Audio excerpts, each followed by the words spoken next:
Hello, everybody, and welcome to this week's interview. And this time we have Grammy-nominated pianist David Lanz. How are you doing today, David? I'm doing good. It's morning here in Bellingham, Washington. Okay. Well, that's good. We're glad to have you on the show. Um, I've seen your videos. You're a very good pianist as far as that goes. Maybe you can give me a little bit of a background about how you got started in the music business. Was that something you've always wanted to do ever since you were little, or whatever? Just give us a background on that. Sure. I started pretty young. I was 4.5 when I started on piano lessons, and it was all because my mom played, and she used to get me all amped up playing boogie woogie on the piano.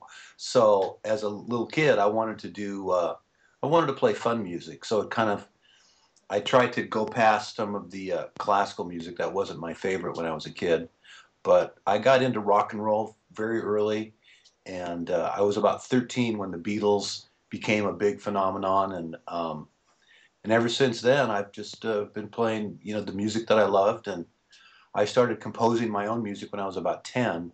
So pretty early on, I knew that I wanted to be a musician, and later on a recording artist, and it's just gone on from there, and it's just been I've just had a whole life of music. Hmm. Well, that's good. And I know a moment ago I mentioned the fact that you were Grammy nominated with I guess you didn't win, or did you win? Or Well, in the category that I'm in, the adult alternative new age category, there's only one Grammy awarded. Most of the categories, there's sometimes 5 to 10 different Grammys, but it's a small genre. So I was up against a guy named Kitaro, who's a really well-known musician from Japan, and as they say, Paul, it's a just to be nominated is a great thing. So no, I didn't I didn't win the Grammy. I got to tell you, it was nerve wracking going to the Grammy ceremony, sitting there and waiting, for your name not to be called. And right. but it was fun. It was still great. I got to meet Elton John and Bernie Taupin and members of Radiohead, and I was kind of hanging out with all the other folks that were either who had either won or who hadn't won. But it was a good time. Right. Yeah, and I know you just mentioned Elton John. I guess you're influenced more or less on people that do play piano. I guess, like you said, Elton John, maybe Stevie Wonder, Ray Charles. Are They're you influenced by any of those? Yeah, those guys were all my favorites. I'm kind of I'm a little bit younger than Elton John, but when his first album came out, it was very similar to the music that I was really playing at the same time, kind of a classically influenced rock and roll, pop.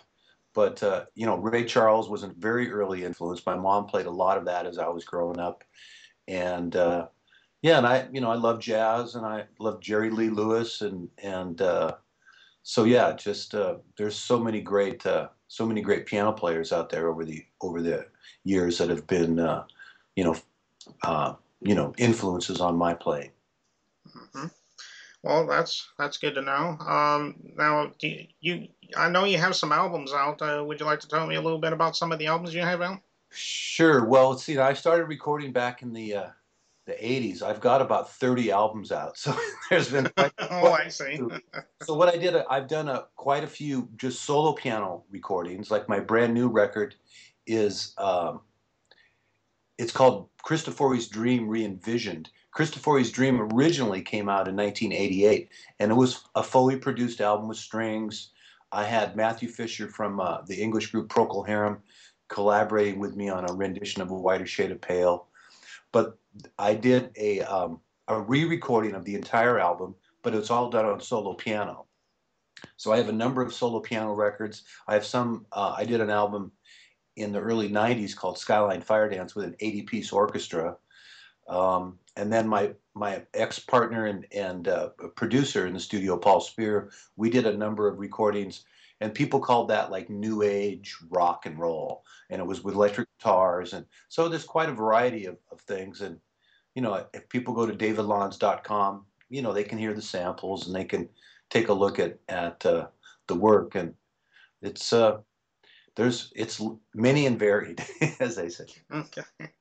And let's just say somebody was interested in downloading any of your albums or songs. Could we go to like iTunes or Amazon or any of those places? Or Yes, all my music is available at those places you mentioned. They can even get it a little better discount if they download it on my site. I try to be a little more competitive with iTunes, and also I've actually gotten quite a few orders from I know from Australia downloads on my sheet music too. So people can download a song or two, and it's very inexpensive and it beats the shipping prices from Bellingham to Australia too. Yeah. Yeah, I'm sure it does.